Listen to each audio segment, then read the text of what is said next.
Hey guys, so for those of you who don't know me, I talk about personal finance and ways for you to get paid and to save on this channel. If that's something you're interested in, I would love for you to be part of this journey with me. Don't forget to like, comment, and subscribe, and join the journey. Thanks guys. Okay, so if you are watching this, then that means you are interested in being what I call a girl boss, okay? A girl boss. You guys know everybody is going for the girl boss today. I want to talk about some steps and just some tips and some tricks on ways that you can become a girl boss. All of this information is based on my own personal experience, so let's get right into it. The first steps that you're really going to take is to better yourself. And what do I mean by bettering yourself? Going to the gym and working out. When I knew that I wanted to be a girl boss, I feel like when you look good, you feel good, right? So I wanted to feel better about myself. So getting in the gym, maybe not even necessarily losing weight, but at least feeling better about myself by eating healthy and working out is the #1 start. I know a lot of millionaires actually report that they go to the gym or they read or they exercise every single day because of the way it makes them feel. You kind of want something that's aesthetically pleasing that will do that for you. So the next thing that I did that's pretty surprising is I took a break from social media. I would suggest you taking time off of social media just to clear your head, get a business plan in place, figure out what it is that you really want to do. And the reason I say to take a break from social media is it can really be a distraction. It can be something that kind of gets in the way of you focusing on what you really should be doing. I don't know about you guys, but I always find myself surfing on the internet for hours and hours, and I look at one thing, I end up buying something off of Amazon or just being off task, not doing what I need to do. Before I know it, 5 hours has passed and I'm still laughing about some video of a 5-year-old singing on Facebook, which is totally irrelevant. So you taking a break off of social media will really help you focus on what you need to do. I challenge you to do this. If you delete the Facebook and the Instagram app off of your phone for a solid week, I bet you'll be more productive in something else. Just try it and tell me what you think. Next thing that I think you should do is set up a business plan. I feel like too, this kind of goes into taking a break from social media. If you set up a business plan, you're solely focused on what you want to do. It gives you in your mind a clear path to really think about what it is you want to do with your business. You know, it could be something as simple as I want to start doing hair on the side. I want to open up a small boutique, or whatever it is you want to do. You still want to have a business plan for potential investors because you never know when that opportunity can present itself. So you always want to be prepared for if someone says, I would like to invest in your company.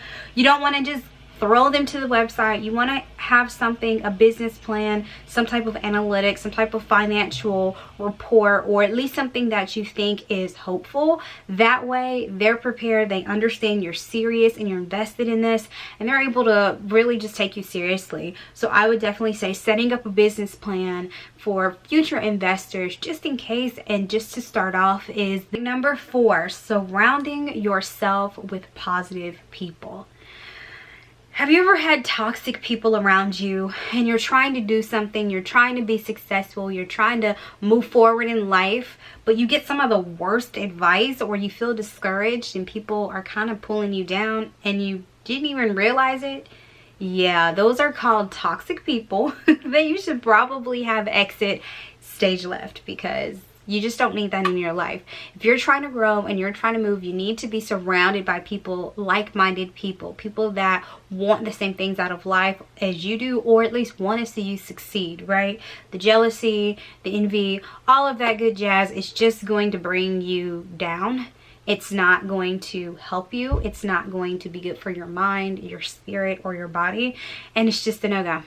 So I would definitely say surrounding yourself with positive and like-minded people is a really good step to being a girl boss. The last and final thing I would say is being persistent and consistent. This one is something that you have to do throughout life for any reason.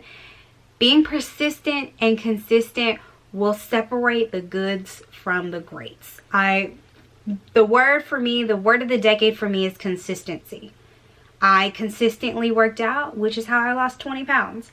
I am going to consistently post, which is why I hope my YouTube channel will grow.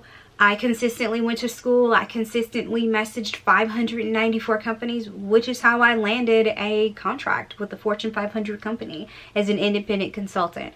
So when you consistently do something, I promise you, you will not fail. I promise you, you won't fail, but you've got to be consistent. You have to be self-driven. You have to be able to be persistent in doing it every single day or every time you say you're going to do it. And of course, life happens. You may miss an email, you may miss a call, you may miss a step or something you were supposed to do, which is fine. Just hop right back on it, right? If you're on a diet and you say, I'm going to eat healthy every day, you eat healthy for 20 days and then the 21st day you just kind of eat whatever. As long as that 22nd day you go back and say, okay, I'm back on my diet. Yeah, I had that pizza yesterday. I had drinks last night, but I'm back on my diet. I'm doing good. You'll be fine. So definitely think about that. Persistency and consistency, and I challenge you to be consistent for 60 days at one thing, and then I want you to comment below and tell me how that worked for you. Girl boss. All right, you guys, last but not least, I would say is giving yourself a schedule. Now, with everything going on in the world right now, it's very easy for us to kind of fall off of our schedule and not be consistent with anything, right? A lot of us used to go in the office. We're now working from home, or we may even be out of a job, unfortunately. So your schedule's kind of messed up. Your kids may be around. That's messing with your schedule, with your focus. You really have to set a schedule and stick to it every single day, right? That's that consistency we just talked about. And I know you probably hear this all the time, but it works. Setting a schedule works. Being consistent works. Following your dreams works. Persistently, consistently doing what you're supposed to be doing, what you promised yourself you would do, will work. I promise you it will. I would love for you to be a girl boss. I don't know who got me this, but thank you, because I love this. I hope that these tips helped you. I hope that you are able to hopefully be a girl boss just like me. I would love for you to subscribe. Don't forget about that. And another thing I want to leave you with is a fun fact. Now, my fun fact for today is I want to talk about companies really quick that actually started in a tough time, or what you would call just like what I feel like we're experiencing right now. These are companies that you guys are going to know about. They are thriving right now, or have been doing very well and have made millions, if not billions of dollars. And they started at a time just like this. Let's look at them right now.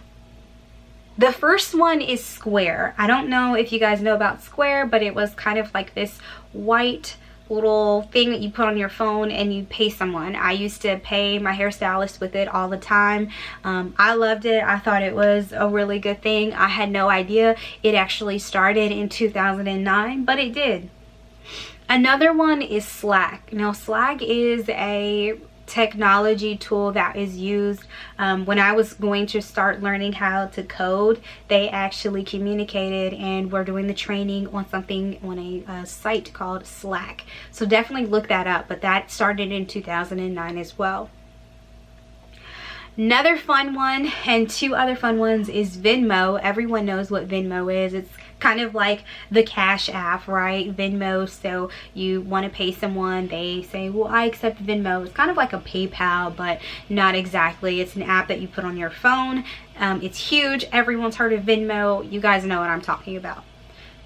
Last but not least is Groupon. I had no idea that Groupon started in 2008.